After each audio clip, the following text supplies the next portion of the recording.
sa Barangay Busay sa Cebu City, hindi raw muna hinahayaang magpagala-gala ng kanilang mga magulang. Takot lang kasi nila na ang mga batang ito matsyempuhan nang na-videohan sa kanila kamakailan na higanteng ahas. Nauoy. Ate ka na ko. Ate di man ko na mo. Ang gahitang sawa na mataang gumagapang sa kisame ng isang bahay. Hadlok jud mi atog maayo ma'am kay sukad kato pa jud mi kakita ginato kadakuang asawa. Sa laki kasi nito, kayang-kaya raw nitong lumulon ng tao. Bata, taong malaki. Kumakain talaga yun. Halos isang linggo kang walang tulog dahil anytime pwede kang pasukin ng bahay. Madaling araw nitong Oktubre 22, nung nabulabog ang kasambahay na si Mary Joy. Kay ang among boy diri, itawag na siya namo to pag-abri nako sa gawang sa pultahan mo to nakita namo ang dako kayong sawa. Nauoy. Ate ka na ko. Wala jud ko nakahunahunag unsa akong buhaton. Ang sawa, tinatayang nasa 3 metro ang haba. Putigin na mong kuruga. Wala lang mi mo siya kung amo akong gitawag. Nato nanawag din sila og tanod. Pero bago pa man ito na corner ng mga tanod. Pag dating namin doon, ma'am, hindi namin na yun naabutan. Nakita namo nga nigawa siya sa kusina. Hindi talaga nakita. Halos mga 5 oras namin na-search yung areas. Kaya posible guro diri siya nagikan kay mao man ni ang kakahuyan nga duol sa among gitrabahuan. Na posible diri ra pud siya ning pauli. Dahil dito, nangangamba ngayon ang mga residente sa paggala-gala nilang kapitbahay. Delikado na talaga, ma'am, kasi maraming maliliit na bata dito. Wala naman po na-report na may nakain yung bata or mga hayop. Makasakaling makita nyo po, huwag nyong galawin yun. Tingnan nyo lang, i-monitor kung saan pupunta. Tapos tawag ka agad kayo sa barangay. Nauoy. Ate ka na ko. Ngunit hindi lang sa Cebu may nakita kamakailan na higanteng sawa. Sa General Santos City sa Mindanao, isang dambuhalang ahas din ang nang trespass sa isang bahay na na-corner ng mga residente. Nasangit siya sa kuwan, screen. Kayo! Grabe ka na ko, guys! Anaconda! Oh! Yan, Diyos ko! Yung haba ng ahas, nasa 10 feet or 11 feet kasing lapad ng hita ba. Bakit ba naglalabasan ngayon ang mga mala-anakondang ahas sa Pilipinas? Anaconda! Yan, Diyos ko! Susunod na. Gumapang ang takot sa bahay ni na Josefina sa General Santos City sa Mindanao nung sa bubong ng kanilang bahay, meron na palang na-trap. Ilaga, ilaga! Pero pag-abri na ko, guys! Astay na ko, marang anaconda! Na isang gahiganteng ahas. Kayo! Grabe ka na ko, guys! Anaconda! Yan, Diyos ko!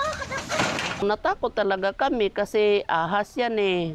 Delikado yan, lalo na kung may mga bata at saka yung may mga alaga tayong mga hayop. Bago nito, ilang linggo na raw napapansin ni Josefina na may umaali-aligid sa kanila. First week sa September, maingay yung mga aso namin. Hanggang sa meron na naamoy na hindi ka nais-nais. Akala ko nga daga, hindi ko na talaga makaya ang amoy. Parang aatakihin ako ng asma ko. Ito, may bakas pa, ito. At saka ngayon, may amoy pa talaga siya. Parang amoy, daing. Paano naman kung dito siya banda? Mahulog siya talaga dito sa loob namin.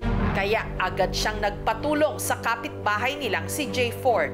Yung nakiusap sila na kunin daw yung daga doon sa bubong kasi mabaho na daw. Hanggang nanlaki ang mga mata ni Jay Ford nung nadiskubre niya kung saan nagmula ang nakakasulasok na amoy. Mga guys, tingnan natin, Jo. Ilaga! Ilaga, ilaga! Pero pag-abri na ko, guys! Astay na ko, marang anaconda! Umaalingasaw na pala ang isang dambuhalang ahas na sa tansya nila ilang araw nang patay. Nasyak ako ba? Kasi ang laki ng ahas. Yung haba ng ahas, nasa 10 feet or 11 feet kasing lapad ng hita ba. Nasangit siya sa kuwan, screen. Kayo! Grabe ka na ko, guys! Anaconda! Oh! Siguro walang madaan, bumalik doon sa kabilang butas. Nag-8 na siya doon sa cyclone wire. Ay, Diyos ko!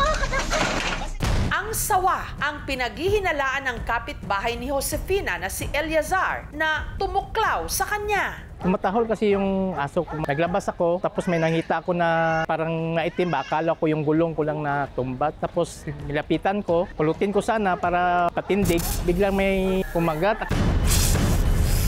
Ang kagat ng ahas, nag-iwan ng marka sa binti ni Eliazar. Pagkatapos ng kagat sa akin, nagmani talaga yung pak. Hindi sila venomous, bagkus sila ay constrictors. Pinipisa nila yung prey nila. In general naman, pag natuklaw tayo, it's either venomous or non-venomous, pumunta sa pinakamalapit na ospital. Kinabukasan, pina-inject ko ng antivenom.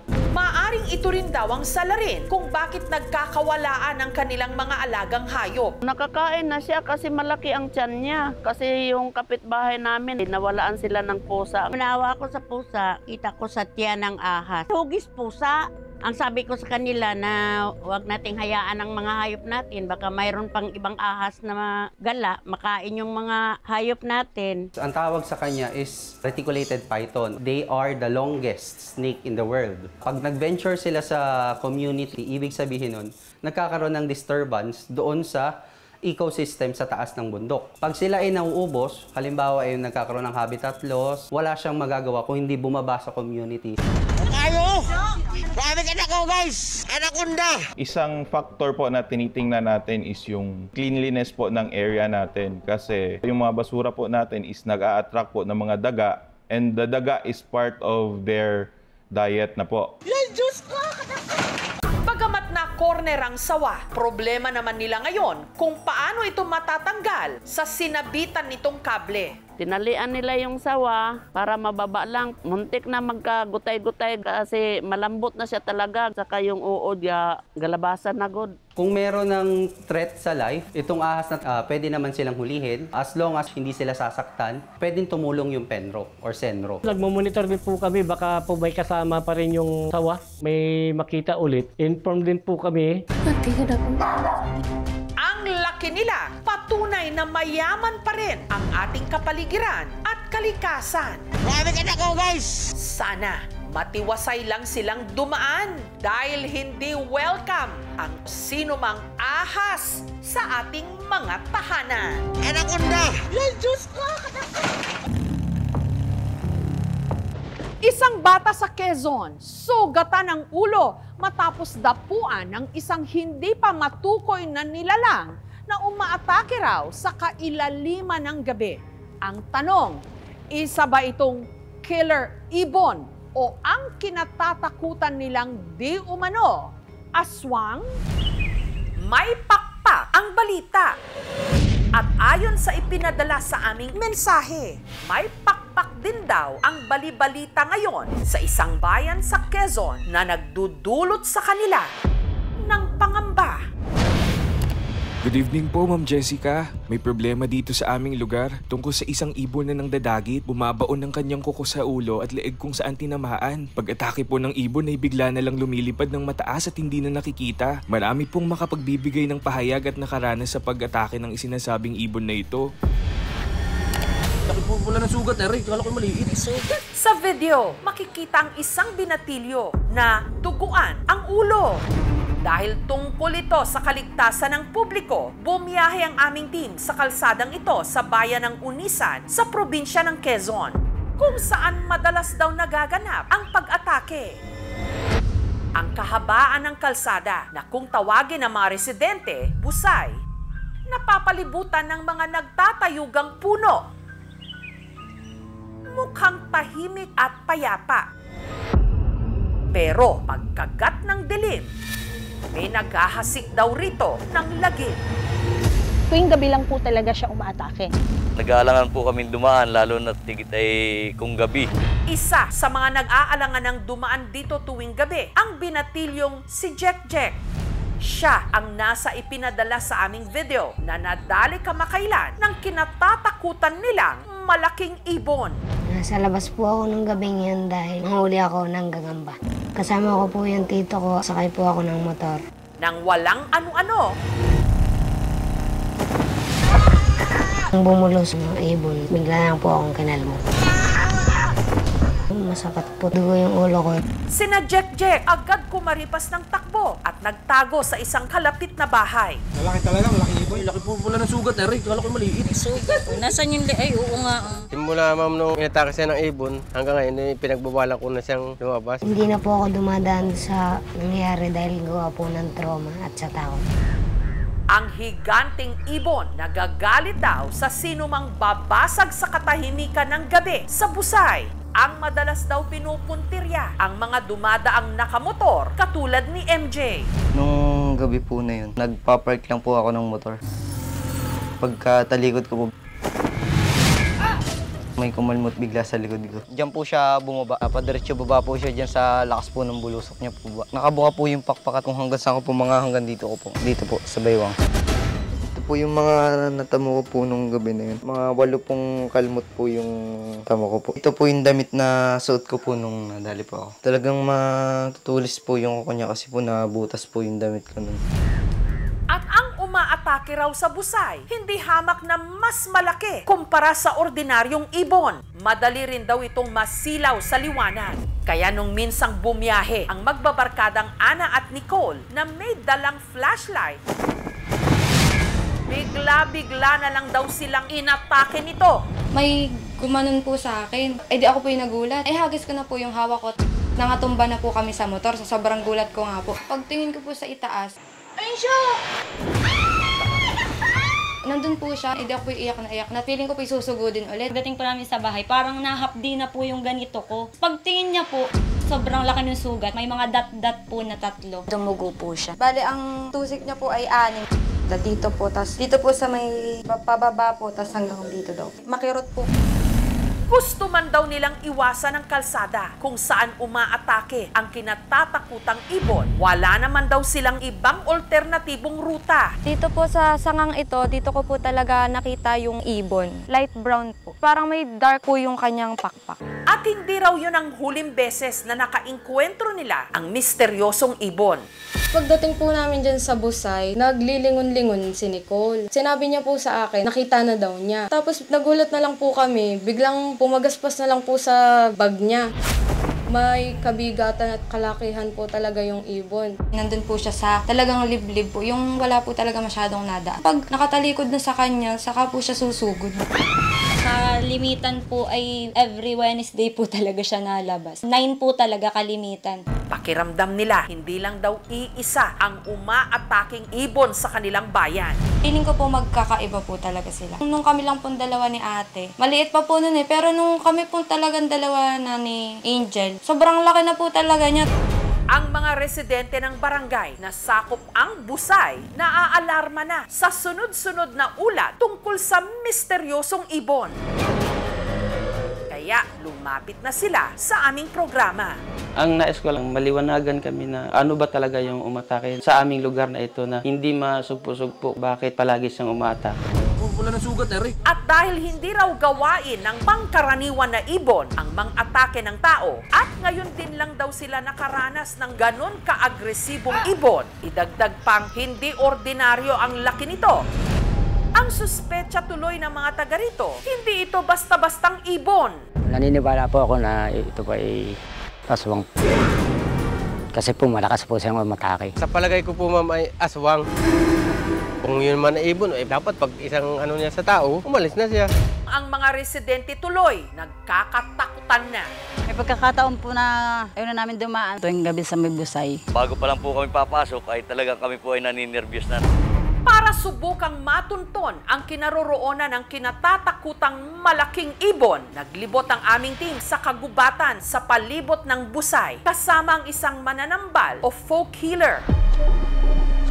Tinungo nila ang isang puno na malapit sa isang kuweba na pinaniniwala ang tirahan ng umaataking ibon na naghahasik ngayon ng takot sa bayan.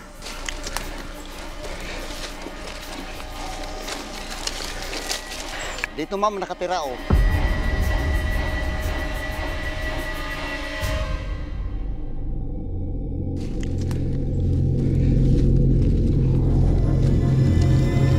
Hanggang sa meron silang napansing kakaibang bakas ng paa.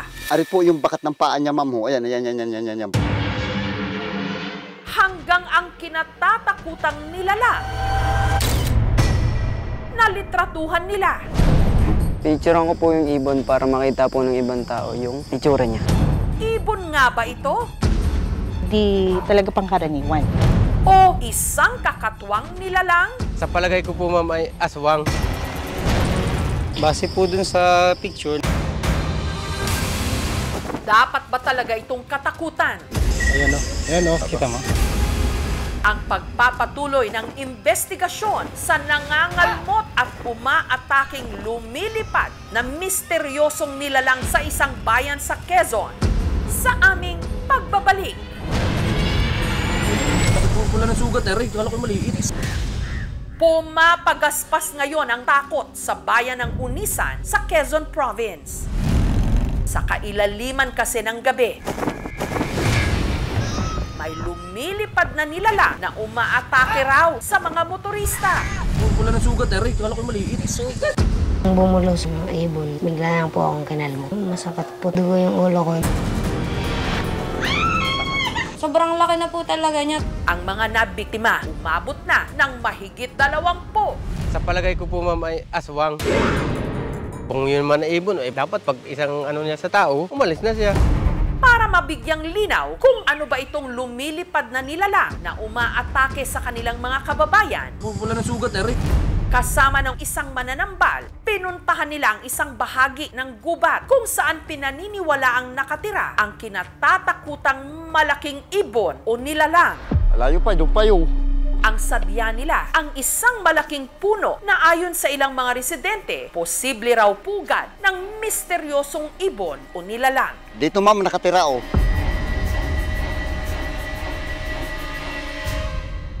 Doon siya nakasiksik ko. Doon sa ilalim mo.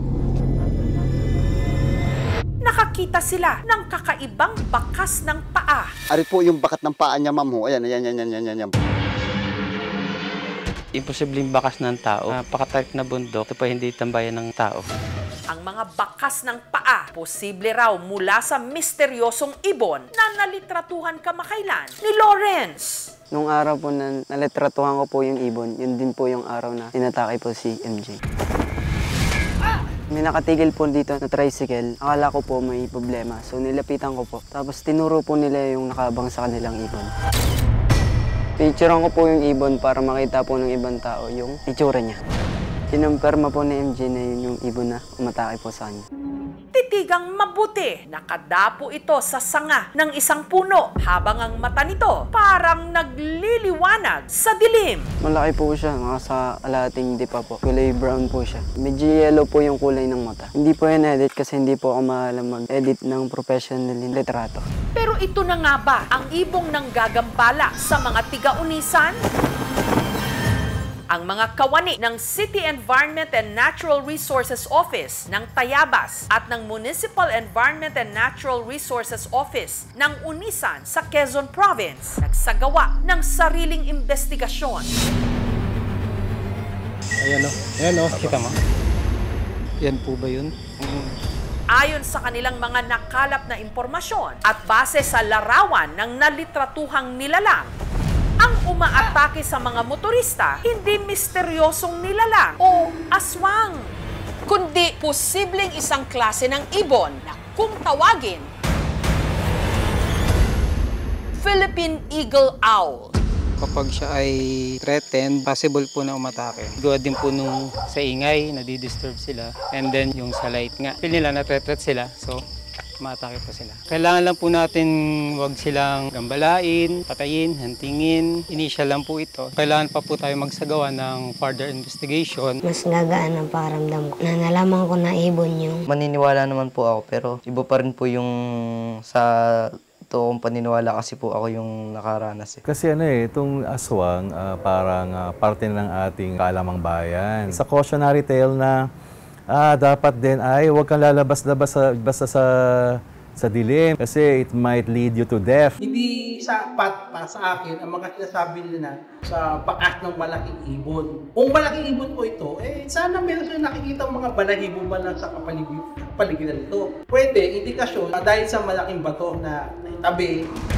pinalagay na street light ay bali 4 po. Nagpaparubing po ako ng mga barangay tanod.